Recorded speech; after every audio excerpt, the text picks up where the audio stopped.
और मेरे ख्याल में ऐसे मर्द को नामर्द बना दिया जाए ताकि वो आइंदा ऐसा काम ना। हमने देखा ये है कि लोग छूट जाते हैं, रेप करते हैं और छूट जाते हैं, कत्ल करते हैं और छूट जाते हैं, और पैसा जो बोलता है, अभी आप देखें उसके नूर मुकद्दम केस में भी हर कोई बंदा देखेगा कि मैं किसी को 25 दफा 36 दफा छुरी मार लूं, मैं 3 साल में निकल जाऊंगा। 4 लोगों को यहाँ फांसी लगाई जाए जो ये काम कर रहे हैं।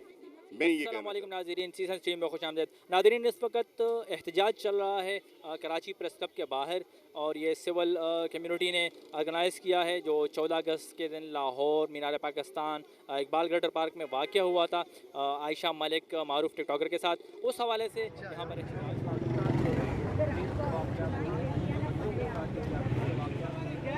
मर्द है जो विक्टिम को ऊपर से ब्लेम कर रहे हैं, उन पे बहुत अफसोस होता है। एक औरत के साथ हादसा होता है और आप कहते हैं कि उसकी गलती है। भाई उसकी गलती थी तो आपने ये काम क्यों किया? देखिए, सबसे बड़ी बात शहनशाज़ी, बिल्कुल तरबियत होना बड़ा ज़रूरी है। तरबियत अगर अच्छी नहीं होगी, ये जो 400 लोग थे बलवे में, तो आप क्या समझते हैं कि इनकी माओं की तरबियत कैसी होगी, इनके वालिदैन की तरबियत कैसी होगी, कितनी, यानी कि वो तरबियत के फुकदान है, वो नीयत का फुकदान है। वरना तो वही तरबियत, इतनी गंदी आजकल तरबियत मिल रही है, तभी तो 3 साल की बच्ची को नहीं छोड़ते, 5 साल के बच्चे को नहीं छोड़ते। लड़कियों को तो छोड़ें आप, चलें लड़कियां तो पर्दा कर लें, लेकिन आप ये देखें जो लड़के जिनके साथ रेप हो रहा है, लड़कों के साथ क्यों रेप हो रहा है? मदरसों में 18-18, 20-20 साल के लड़कों के साथ उनके आपके सामने कारी पकड़े जा रहे हैं।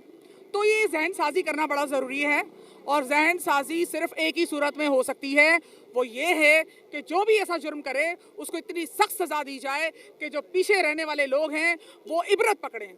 हमारा अलमिया यह है कि यहाँ सज़ा नहीं दी जाती, सज़ा का होना बहुत ज़रूरी है, और मेरे ख्याल में ऐसे मर्द को नामर्द बना दिया जाए ताकि वो आइंदा ऐसा काम ना कर सके। फहाशी के हवाले से बात करते हैं, अक्सर लोग टिकटॉक पर तनकीद करते हैं, इस हवाले से आप क्या कहें? चाहे वो टिकटॉक पे थी, वो गलत काम कर रही थी। जिन माओं के बेटों ने ये हरकत की है वो इस्लामी काम की है। मुझे कोई मौलवी ये फतवा जारी करे कि जो उन मर्दों ने काम किया वो सही किया है। कोई मज़हब, सिख, हिंदू, ईसाइयत, यहूदियत, कोई मज़हब भी इस चीज़ की इजाज़त नहीं देता। मैंने आपसे कहा, वो तो बिकनी पहनते हैं जो सबसे गंदा लिबास होता है, लेकिन आपको इजाज़त नहीं है कि आप उसके खिलाफ जुमला भी बोलो, आप सीटी भी बजा सको। ये होता है कानून। सजाएं मिलती है जहाँ पर, यहाँ सजा नहीं मिलती, छोड़ दिया जाता है। मासूम बच्चों की लाशें मिल रही हैं, उनके टुकड़े मिल रहे हैं। हद हो गई दरिंदगी। पीटीआई से ताल्लुक़ रखती हूँ, पीटीआई फॉलोअर हूँ, पीटीआई वर्कर हूँ, बहुत अरसे काम किया है मैंने पीटीआई के लिए। डिसअपॉइंटिंग होता है हमारे लिए देखना कि पीटीआई में वोटर्स मोस्टली औरतें थीं, और ये औरतों के साथ ही ये सब कुछ हो रहा है। तो हमें लोगों को जवाब देना होता है कि हम लोगों ने वोट किसके लिए किया और हम तब्दीली चाहते थे, लेकिन अनफॉर्चुनेटली तब्दीली कुछ हमें नज़र औरतों के लिए तो बिल्कुल भी नहीं आई है। कोई लॉज नहीं आए ऐसे कि जिसमें आदमियों को तालीम दें, कुरानी तालीम दें आदमियों को।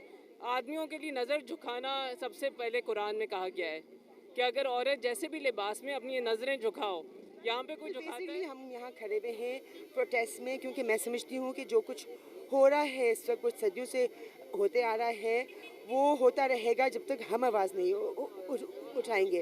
और उसमें सबसे बड़ी बात यह है कि जो मुजरिम है ना, जो ये चीज़ें करते हैं, हरकतें करते हैं औरतों के साथ, उनको चाहिए, उनको सज़ा, कड़ी से कड़ी सज़ा मिलना चाहिए। तभी हमारा माशरे में कुछ चेंज आएगा, तभी आदमी समझेगा मैं कुछ गलत करूँगा तो उसकी सज़ा मुझे ज़रूर मिलेगी। तो इसीलिए हम चाहते हैं कि जितने भी विक्टिम्स हैं उनको, हर कोई बंदा देखेगा कि मैं किसी को 25 दफा 36 दफा छुरी मार लूं, मैं 3 साल में निकल जाऊंगा।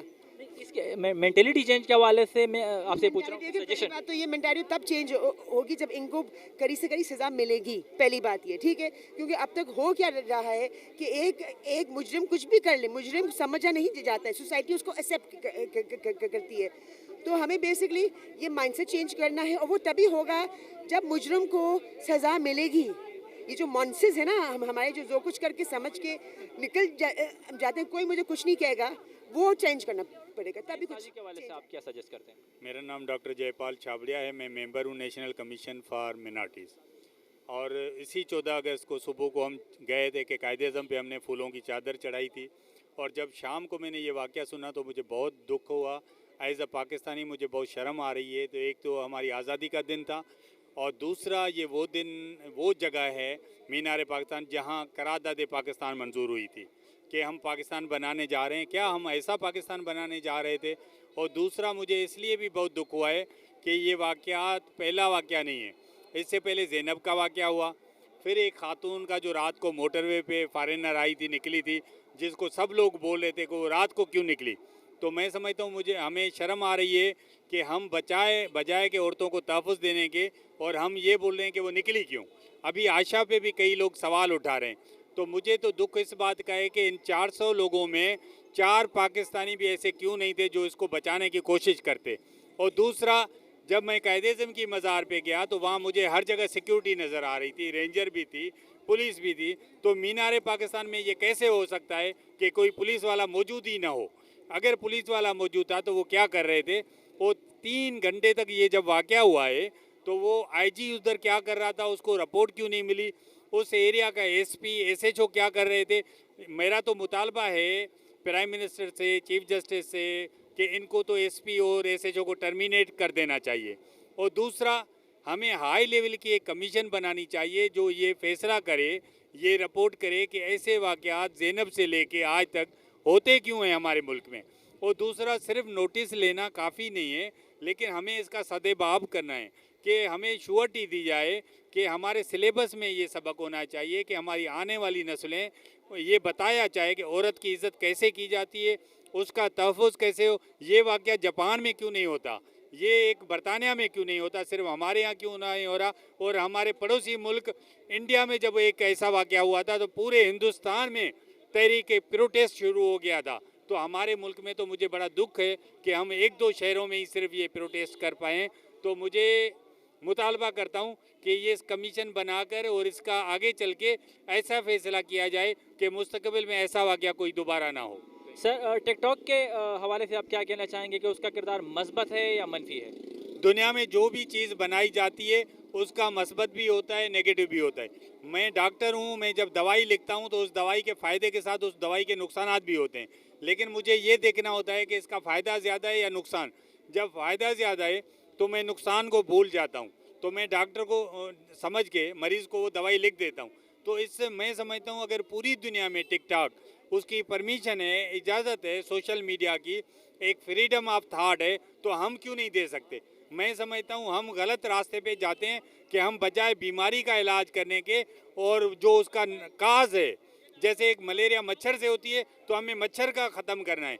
तो ये जो वाक़यात हो रहे हैं इसका जो काज है, जो हमारे लोग हैं जिनका जहन ख़राब है, जिनकी तरबियत ख़राब है, तो हमें उनकी तरबियत करनी चाहिए, बजाय नहीं ये कि हम इसको मीडिया को पाबंदी लगा दें या टिकटॉक पे पाबंदी लगा दें।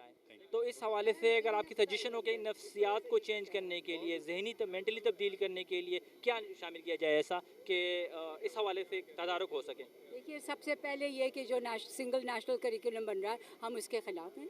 हम समझते हैं कि ऐसी ये बहुत गलत काम कर रहे हैं।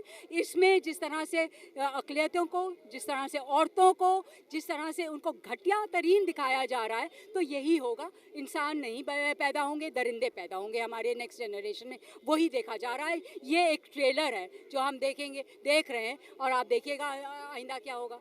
ये और भी गिरते चले जाएंगे। मतलब हर मर्द को यहाँ पे शर्मिंदगी से डूब जा मरना चाहिए। तो ज़हनी तब्दीली के हवाले से आप क्या सजेस्ट करती हैं? ज़हनी तब्दीली के हवाले से हम यही सजेस्ट करते हैं कि नेशनल सिंगल करिकुलम को हटाएं, सही किस्म का करिकुलम बनाएं, सिविल सोसाइटी के लोगों को उसमें इंक्लूड करें, जो एजुकेशनलिस्ट हैं उनको इंक्लूड करें, और एक ऐसा करिकुलम बनाएं जो कि सेक्युलर है, जो कि इंसानियत के पर बेस्ड है। खुसूसन इन जैसे वाक़यात गुज़िश्ता तवातुर से होते आ रहे हैं, हम देख रहे हैं जो कल परसों गुज़िश्ता 14 अगस्त को हुआ, उसके हवाले से खुसूसी तौर पे मतलब अभी तक किसी ने भी ऐसा कोई सजेशन नहीं दिया। मैं देख रहा हूँ कि यहाँ पे जितने लोग मौजूद हैं सज़ा के हवाले से सब बात कर रहे हैं, हम भी कह रहे हैं बिल्कुल सज़ा होनी चाहिए और सज़ा ही कुछ हद तक रोक सकती है इस मामलात को, लेकिन मुस्तकिल तब्दीली इस तरह मुमकिन नहीं है। देखिए, तब्दीली जब मुमकिन होगी जब जो लोग ऐसी हरकतें करते हैं उनको पकड़ा जाए और उनको सज़ा दी जाए। हमने देखा ये है कि लोग छूट जाते हैं, रेप करते हैं और छूट जाते हैं, कत्ल करते हैं और छूट जाते हैं, और पैसा जो बोलता है, अभी आप देखें उसके वो नूर मुकद्दम केस में भी जो बेचारे गरीब जो चौकीदार या माली है या खानसामा है, उसको पकड़ा जा रहा है और उसको इसमें शरीक किया जा रहा है। ये नहीं कि वो गवाह थे, वो मुल्जिम नहीं थे। तो ये तो पूरी जुडिशरी, पूरा सिस्टम, पूरा समाज एक ख़ास तरीक़े से सोच रहा है, काम कर रहा है, और इसमें उनके अपने इंटरेस्ट हैं, उसमें मर्दों के इंटरेस्ट हैं, उसमें क्लास के इंटरेस्ट हैं। बहुत बहुत शुक्रिया। ये चीज़ के ख़िलाफ़ हैं। शुक्रिया। करने की ज़रूरत है। जो खराबी जहां हम पहुंचे हैं, हमारा माशरा अब से 74 साल पहले ऐसा नहीं था। जब पाकिस्तान नहीं बना था तब भी हमारा माशरा ऐसा नहीं था। समझ रहे हैं आप? तो क्या बहुत आसान है, होता है ना कि आप अगर जो है ऐसे खुदकुशी करने के लिए चलें तो आप जब तक तैयार ना हो कि जिस तरह आप आए हैं, आप चल के आए हैं उसी रास्ते से वापस जाएं, वरना आप गिर जाएंगे। आपने इरादा बदल भी दिया होगा तो आप कहीं ना कहीं गिर जाएंगे। उस पे चढ़ के आप पहुंचे थे समंदर में छलांग लगाने के लिए। हम आसानी से अपना रीट्रेस कर सकते हैं, जिसको होता है ना कि अपने स्टेप्स को। 4 लोगों को यहाँ फांसी लगाई जाए जो ये काम कर रहे हैं। मैं ये कहना चाहता हूँ, मेरे दोस्त ह्यूमन राइट्स कमीशन वाले नाराज़ हो जाएं, मैं बिल्कुल तैयार हूँ, लेकिन ये जुर्म ऐसे हैं जो इंसानियत के ख़िलाफ़ हैं। यहाँ पे जिसमें बड़ी तादाद में मर्द और ख़वातीन शरीक हैं, और उन तमाम का इस हवाले से मज़म्मत और सज़ा देने का मुतालबा है। उनका कहना है कि जस्टिस सिस्टम को मजबूत किया जाए और मुजरिमों को करार वाकई सज़ा दी जाए। और इसके अलावा हमने जो इनसे सवाल किया उस हवाले से बाज़ अफराद तो कुछ सजेशन दे सकें, मगर अब तक सज़ा के अलावा एजुकेशन, तरबियत और जहनी तब्दीली के लिए किसी किस्म का ठोस मवाद हमें न मिल सका कि इस हवाले से क्या इक़दाम किए जाएँ कि वाज़ेह तौर पर एक फ़र्क मिल सके और रियासत पाकिस्तान को वाकई फ़लाही इस्लामी जमहूरी रियासत बनाया जा सके।